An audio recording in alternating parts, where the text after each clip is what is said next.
வணக்கம். எல்லாருக்கும் இனிய பொங்கல் நல்வாழ்த்துக்கள். இன்றைக்கி எப்பவும் போல் பச்சரிசியில் இல்லாமல் தினை அரிசி வச்சு நல்ல தித்திப்பான பொங்கல் எப்படி செய்கிறதுன்னு தான் பார்க்க போகிறோம். அதுக்கு நான் 3/4 கப் அளவுக்கு தினை அரிசி எடுத்துருக்குறேன். இதை சட்டியில் போட்டு நல்லா வறுக்கணும்.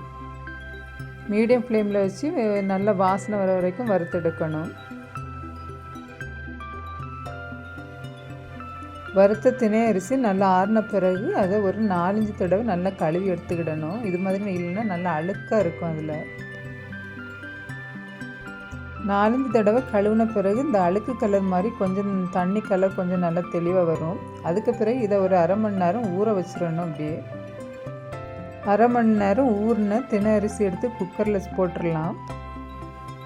ஊற வச்ச தண்ணியும் இது கூடயே சேர்த்துடலாம். 1/4 கப் அளவுக்கு பாசிப்பருப்பு சேர்க்க போகிறோம். 3/4 கப்பு தினை அரிசியும் 1/4 கப்பு பாசிப்பருப்பும் சேர்ந்து 1 கப் அளவுக்கு 3 கப் அளவுக்கு தண்ணி சேர்க்கணும். 1 கப் அளவுக்கு பால் சேர்த்துருக்குறேன். பொங்கலுக்கு தேவையான தினை அரிசிலாம் குக்கரில் ரெடி பண்ணிகிட்டு இருக்கும்போது சைடில் நம்ம 1 கப் அளவுக்கு சர்க்கரையை உடச்சி 1/2 கப் அளவுக்கு தண்ணி சேர்த்து நல்லா கொதிக்க வச்சு வைக்கணும். இதுக்கு பாகுபதம்லாம் எதுவும் தேவையில்லை. ஏற்கனவே நம்ம தினை அரிசி மட்டும்தான் எடுத்துருக்குறோம். இப்போ அதுக்கு தேவையான 1/4 கப் அளவுக்கு பாசிப்பருப்பு நல்லா வறுத்து எடுத்து நல்லா கழுவிட்டு நம்ம எடுத்து வச்சுருக்கிற தினை அரிசி கூட இதையும் சேர்த்துடலாம்.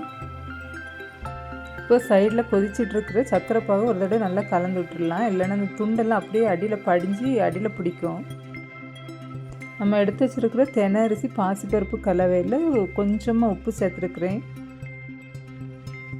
அடுத்து 1 ஸ்பூன் அளவுக்கு நெய் சேர்த்து குக்கரை மூடி 5 விசில் வேக விட்டு எடுக்கணும். தினை அரிசி பார்க்கறதுக்கு தான் ரொம்ப சின்னதாக இருக்குது, ஆனால் வேகிறதுக்கு ரொம்ப டைம் எடுக்கும்.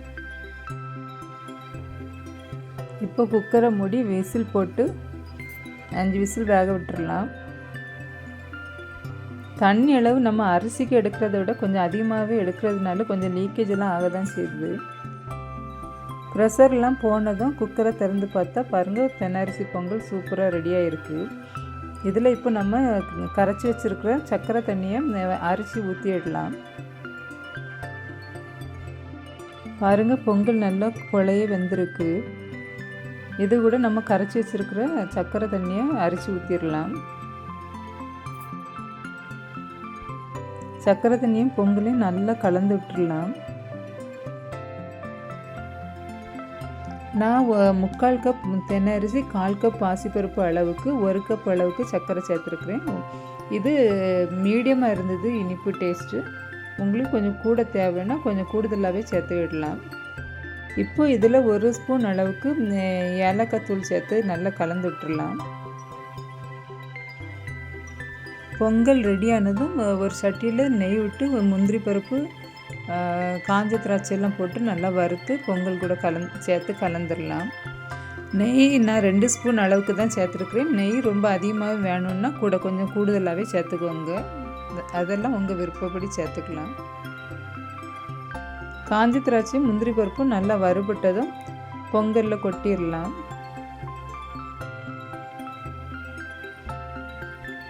இதை இப்போ நல்லா கலந்து விட்டு சர்வ் பண்ண வேண்டியது தான்.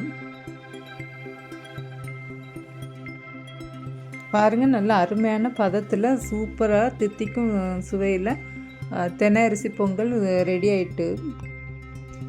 குழந்தைங்கள்லேருந்து பெரியவங்க வரைக்கும் எல்லோரும் விரும்பி சாப்பிடும்படியாக தினை அரிசி பொங்கல் நல்லா டேஸ்ட்டாகவே இருக்கும். அனைவருக்கும் இனிய பொங்கல் நல்வாழ்த்துக்கள். நன்றி.